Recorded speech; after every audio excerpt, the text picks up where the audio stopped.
do we make of Palo Alto Networks here, the big daddy of the cybersecurity space? These guys are really at the forefront of the industry, and the stock has caught fire lately. It's up 41% year to date. However, in recent days, Palo Alto has run into a little turbulence. Last Friday, the company announced that its longtime chairman and CEO, Mark McLaughlin, would be retiring, effective tomorrow, and handing over the reins to Nikesh Arora. He's formerly the COO of SoftBank and the chief business officer at Google. McLaughlin has done a tremendous job over the years. He's made a fortune. A lot of investors tend to be pretty leery, though, of leadership transitions. Then yesterday morning, Palo Alto reported its latest quarter, and while the actual results were very good, even better than the recent pre-announcements, some people were concerned about the guidance, which wasn't as perfect as you might have hoped. The stock opened very strong, then plummeted, bounced to close down about 0.5%. We're getting slammed again today, down another 2%. I think we need to get some clarity here because I thought it was a darn good quarter. So I was grateful for a chance to chat with Mark McLaughlin, the outgoing chairman and CEO, as well as Nikesh Arora, his incoming replacement, earlier today.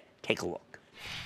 Mark and Nikesh, thank you so much for coming on Mad Money. Great to see you both. Thanks, Jim. Great to be here. All right, Mark, I'm going to do something. Nikesh, good to see you. I'm going to do something that's out of sync with what I see on my screen. I'm going to say congratulations to you both for your multiple years of making so many viewers money, but also I thought this quarter was incredibly strong. I want you to talk about what it means to have revenues up 31%, billings up 33%. You are not a small company.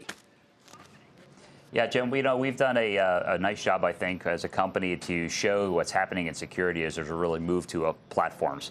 And those platforms are defined by consistency of security where data is in networks, endpoints, and in the cloud.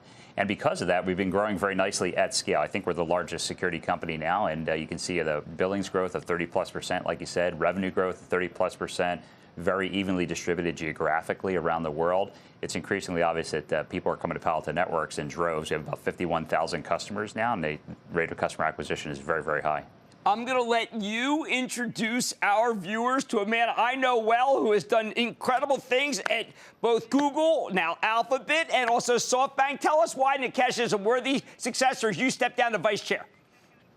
Well, thanks. Yeah, with these concept of platforms where security is clearly going in the future, are platforms that are defined by software, by cloud, massive data sets, the use of analytics and machine learning to make predictive and proactive answers in security.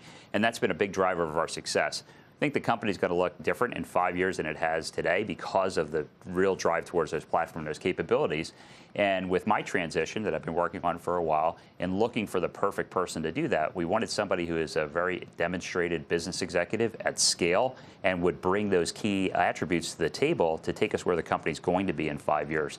And we're really fortunate to have Nikesh join us, and we're very, very excited with the transition. Nikesh, I know you as a visionary and someone who also knows how to rack up some big sales. Some of these analysts seem stuck on the idea that you don't have necessarily a big background in cybersecurity. But after listening to what Mark just said, I want someone who has a background in all of tech. Is that what intrigued you, the platform, and where you could take it next?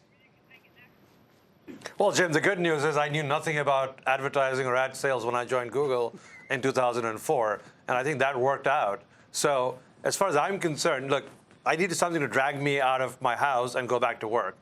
I look at the cloud revolution. It's very, very early on the enterprise space. I look at the fact that we're going to have to secure our digital future in there. And Palo Alto is already an early leader in that space. So for me to get out of my house and come to work every day, I wanted something that was exciting, hyper growth, something which is a fantastic platform. And Mark and team have done a phenomenal job in building Palo Alto Networks to where it is today. And I look forward to be able to take that forward and see if we can apply the principles of scale that we learned at Google to Palo Alto Networks. All right, Nikesh, you're a competitive guy. How do you like a conference call that begins with talking about what clients you took from Cisco, what clients you took from Check Point, and how it's really important for people to recognize that it's entertainment, it's hospitality, it's a broad list of clients that they're losing and you're winning?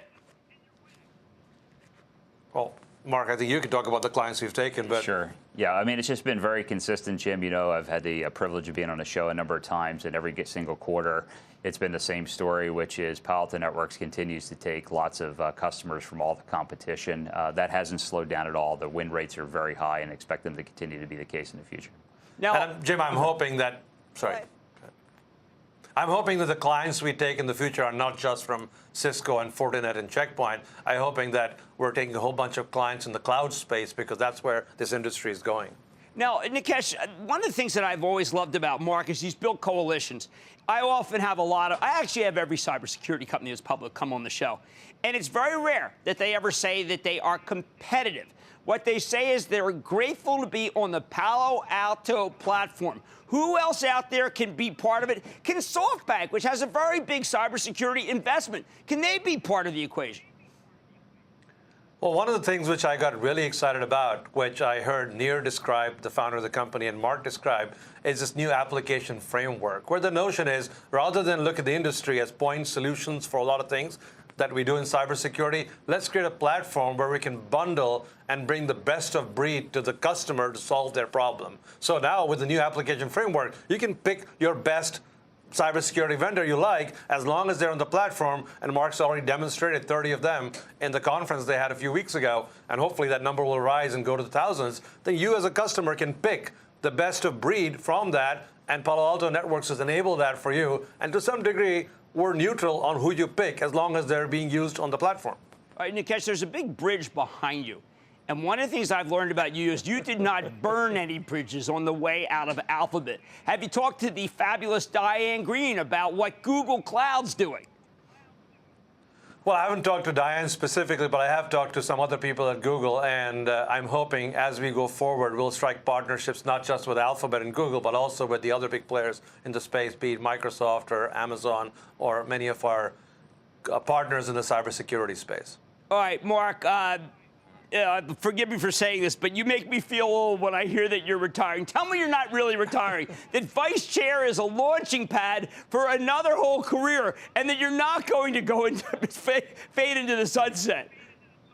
Well, Jim, this is all a very personal thing for me of making sure I can get some more time at home, especially with my youngest child. So Nikesh has been great about this, the board as well. They asked me to stay involved as the vice chairman in a semi-operational role to help out where I can with customers along the way and relationships that I've built. So I'm really looking forward to being part of the Palo Alto Networks team for quite some time. And will you continue with the tradition that you've had among many other people who have served our nation of hiring vets? Because I know cybersecurity is something that they are expertise and really experts in versus every other country.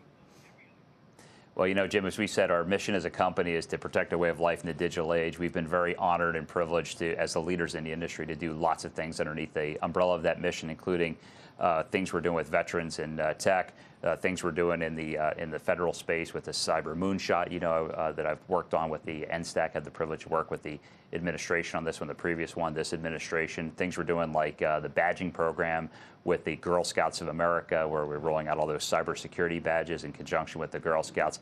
So, you know, I'll look to be involved in all of these efforts in any way that I can. Gentlemen, thank you so much for coming on Mad Money. It is a great delight. It's Mark, I hope you're not a stranger to Nikesh. Great to see you again. Thank you, sirs. Thank you, Jim. Thank you, Jim. Okay, that is Mark McLaughlin, outgoing chairman and CEO of Palo Alto Networks, and incoming chairman and CEO, Nikesh Arora. And I will tell you right now, as I have said, for 150 points, Palo Alto, the stock's a buy right here. Stay with Cramer. Booyah! Jim Cramer here from Mad Money. Thanks for watching CNBC on YouTube. Click here to subscribe and get the jump on my exclusives with CEOs, plus market news, investing advice, and a whole lot more.